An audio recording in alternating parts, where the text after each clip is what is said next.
Noon hanggang ngayon, nung araw po hindi po ganun kalaganap ang droga sa ating bansa. But because of yung sinasabi nga natin, maluwag ang ating batas. Na maluwag ang ating batas, halos lahat ng mga drug lords nandito sa Pilipinas dahil wala namang death penalty para sa drug traffickers. Alam po So kaya dumami po at kinakailangan po siguro natin ito, we're talking about the drug traffickers. Lahat naman siguro tayo against sa drugs, no? Bakit natin hindi bigyan katulad ng sa speech ko nga po, sa speech ko na kailangan magkaroon ng pangil ang ating batas para huminto na yung mga ipinagbabawal agwat o illegal na droga. Alam po ba ng ating kasamahan na ang thrust or trend ngayon globally is towards abolition of death penalty? At alam po ba ng ating kasamahan na tayo po, ang Pilipinas po, ay signatory to the Second Optional Protocol to the International Covenant on Civil and Political Rights na nagsasabi on whereby we committed ourselves as a state signatory not to reimpose death penalty? Alam po ba? Alam po natin yan na ito po yung treaty na tinatawag no? As long as hindi po override sa ating constitution, no? Sa ating constitution, hindi po natin yan ino-honor, no? Ang kaimportante na hindi po maapektuhan ang ating constitution. Hindi niyo po ba kino-consider na pwede naman po na life imprisonment without parole, without commutation of sentence, ang pwede na mas epektibo na paraan para sugpuin yung mga tinatawag niyong heinous crimes instead of the death penalty? Mr. President, kaya nga po mula noon hanggang ngayon, dumami po ang mga nagninegosyo ng shabu. Dumami po ang mga dumami at lumaki ang bintahan ng shabu dito sa Pilipinas because wala po tayong pangil sa ating masyado maluwag po ang ating batas. Mr. President, excuse me, Senator De Lima, what's the pleasure of the majority leader? Will the distinguished lady and the gentleman on the floor allow an interjection on one of the two points that they were discussing, Mr. President? Senator De Lima, would you allow? No problem with me? Senator Mr. Pacquiao? President? No problem. Okay, Senator Soto is recognized. Perhaps in answer to the question of Senator De Lima, what we can do is in their committees, when they hear this, they should look also into the countries that are reimposing the death penalty. There are. As a matter of fact, there are I think one or two states in the United States that is reimposing it also. So kung mayroong nagtatanggal, may nagbabalik eh. Depende sa kultura, depende sa lugar. And the other point is, tinatanong si Senator Pacquiao kung ito'y deterrent, anong meaning mo ng deter? Because the other meaning of deter, and it is in the Merriam-Webster dictionary, is to inhibit.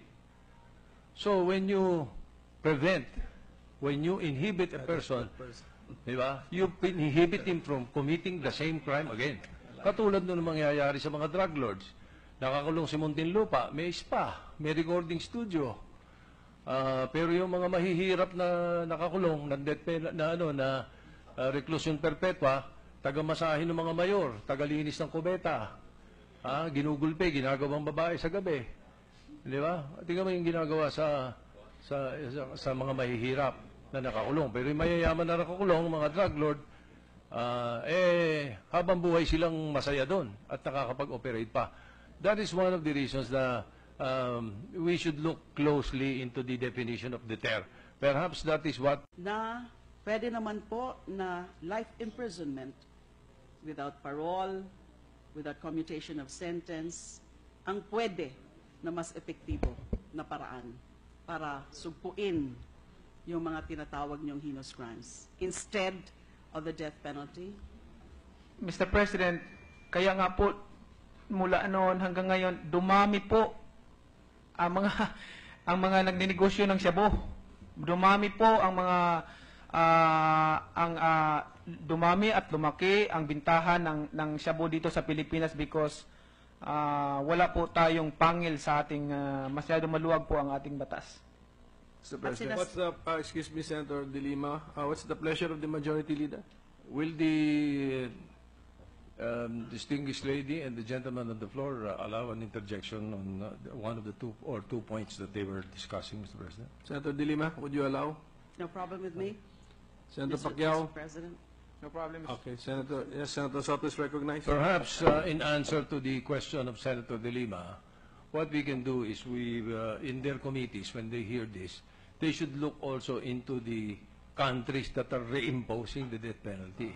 Bakit natin hindi bigyan katulad ng sa speech ko nga po, sa speech ko na kailangan magkaroon ng pangil ang ating batas para huminto na yung mga ipinagbabawal o illegal na droga.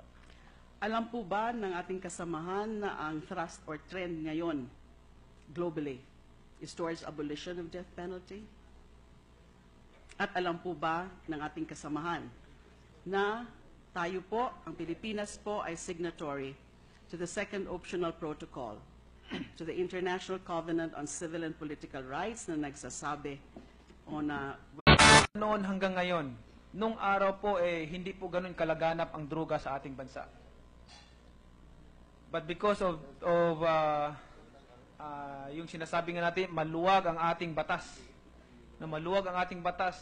Halos lahat ng mga drug lords nandito sa Pilipinas dahil wala namang death penalty para sa drug traffickers. alam po So kaya ba, dumami po at kinakailangan po siguro natin ito we're talking about the drug traffickers. Lahat naman siguro tayo against sa drugs, no? whereby we committed ourselves as a state signatory not to reimpose death penalty? Alam po ba? na ating- alam po natin 'yan na ito po yung treaty na tinatawag no? As long as hindi po override sa ating constitution, no, sa ating constitution, hindi po natin yan ino-honor, no? Ang kaimportante na hindi po maapektuhan ang ating constitution. Hindi niyo po ba kino-consider